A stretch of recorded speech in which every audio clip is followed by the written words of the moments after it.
Hoy vamos a meternos de lleno en la historia de una de las figuras más poderosas y, la verdad, más enigmáticas de nuestro tiempo, Xi Jinping.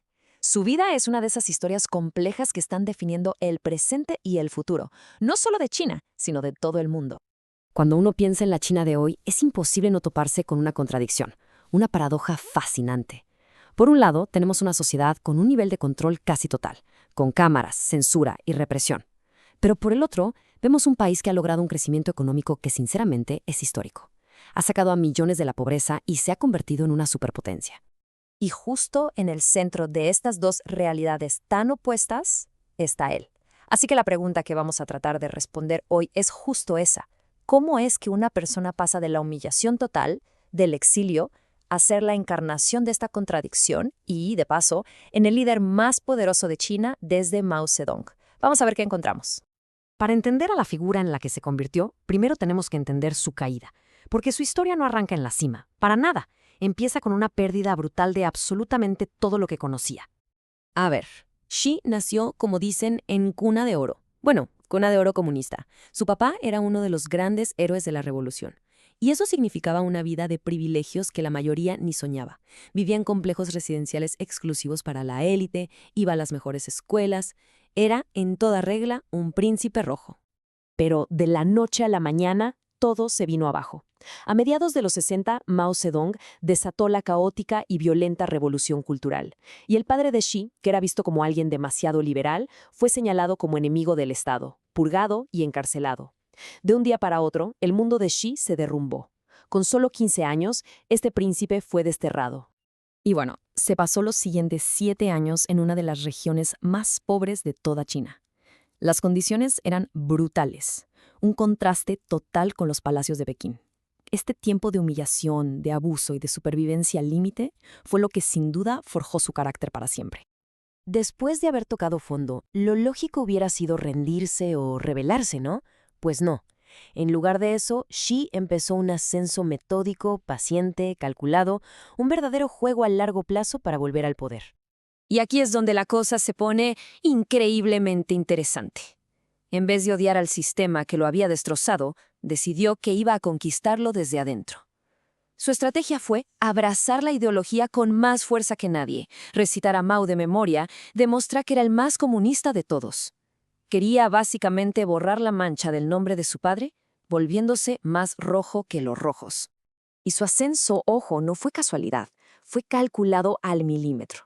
Primero, se alejó de la capital y de su competencia feroz, y se fue a las provincias a construir su propia base de poder. Ahí, en lugares como Fujian, hizo alianzas clave con gente importante del ejército. Al mismo tiempo se creó una fama de ser alguien humilde, trabajador, que no parecía una amenaza para nadie. Y un movimiento clave. Se casó con una cantante famosísima, lo que le dio una imagen pública mucho más amable y lo hizo popular en todo el país. Y bueno, después de décadas de jugar este juego larguísimo, la paciencia rindió frutos. Y una vez que llegó a la cima, no perdió ni un segundo. Se movió rapidísimo para afianzar un poder como no se había visto en China en generaciones. Llegamos a 2012, el año clave. Xi Jinping por fin llega a la cima. Se convierte en jefe del Partido Comunista y presidente de China. Pero si alguien pensaba que iba a ser un burócrata más, un simple administrador de bajo perfil, no podían estar más equivocados. Él no venía a mantener el sistema, venía a transformarlo por completo. Una de sus primeras movidas, y de las más fuertes, fue una campaña anticorrupción masiva. Y para que nos demos una idea de la escala, hablamos de más de 1 millón de miembros del partido que fueron investigados y sancionados. Pero claro, esta campaña fue una jugada maestra con un doble fondo. Oficialmente se trataba de limpiar la corrupción que tanto molestaba a la gente. Y sí, cayeron tanto moscas de bajo nivel como tigres de altísimo rango que antes parecían intocables. Pero al mismo tiempo, fue la herramienta perfecta para desmantelar a todos sus rivales políticos y poner a su propia gente en cada puesto clave. Y aquí es donde la historia se vuelve increíblemente irónica. Piensen en esto.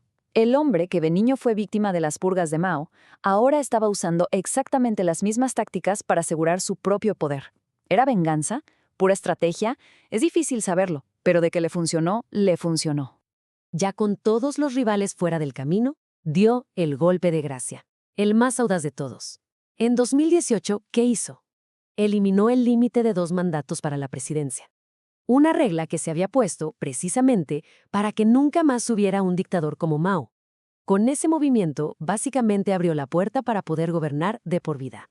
Pero a ver, para alguien como Xi, tener el control político no era el final del juego. Faltaba algo más: cimentar su poder en la mente de la gente, en la ideología, en la economía.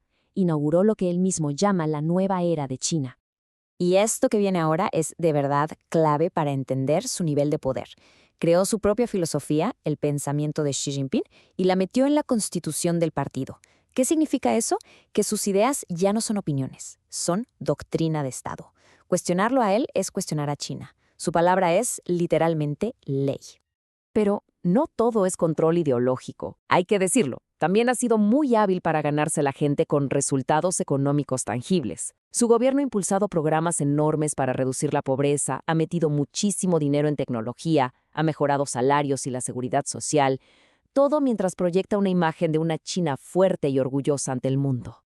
Y es que los números son contundentes. Durante su mandato, tanto la economía del país como el ingreso promedio de una persona normal se han más que duplicado. Esto no es solo una gráfica, es una mejora real en la vida de cientos de millones de personas, y esa es la base de su legitimidad. Y con todo esto, llegamos a hoy, a un líder que ha reescrito las reglas del poder en China y cuyo legado, para bien o para mal, ya es gigantesco, aunque todavía se está escribiendo. Entonces, si tuviéramos que resumir todo en una idea, sería esta. Xi logró algo que se creía imposible después de Mao. Concentró todo, absolutamente todo el poder, político, militar, ideológico, en una sola persona. Él y China, en muchos sentidos, se han vuelto la misma cosa. Y aún así, con todo lo que sabemos, nos queda la paradoja final. Vemos al líder, al arquitecto de esta nueva era y del sueño chino, pero el hombre, la persona, el niño que sobrevivió en esa cueva, sigue siendo un absoluto enigma. No sabemos qué lo mueve por dentro, cuáles son sus miedos o sus verdaderas ambiciones. Y eso nos regresa a la pregunta del principio. Cuando vemos todo su recorrido de paria al líder supremo, ¿qué es lo que vemos? ¿Una historia de venganza por lo que le hicieron a su familia? ¿Una lección magistral de supervivencia política? ¿O la crónica de un destino que él mismo se encargó de forjar? La respuesta, sea cual sea, no solo define a un hombre, está definiendo nuestro siglo.